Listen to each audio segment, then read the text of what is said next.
I love it when I can get perfect composition in camera. But sometimes you want to add a little more wiggle room in your photograph, especially when working with fast-moving subjects.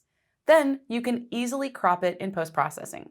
For this photograph, the bird on the left is definitely my center of focus. And there's another bird on the right in the foreground that I would like to crop out of the scene. So I'll go up to Composition AI, and I'll simply click on the top right and drag down to bring everything in a little closer. Once I have the crop moved to a good size, I'll click inside of the image and pan over to reposition that bird so it sits on the left third line of the image. Once I have it in position, I'll press the Return or Enter key to commit that crop. Now that I have my crop finished, it's just a matter of making a few tone and color adjustments to really enhance this image. I'll start out by going to Enhance AI, and I'll take the accent slider and move it to the right.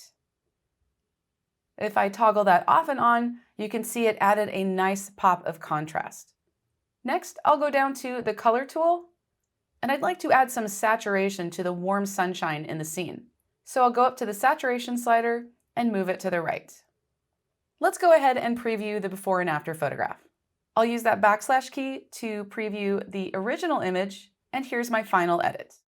By cropping the image, as well as improving the color and tone, I was really able to make that bird the star of the show.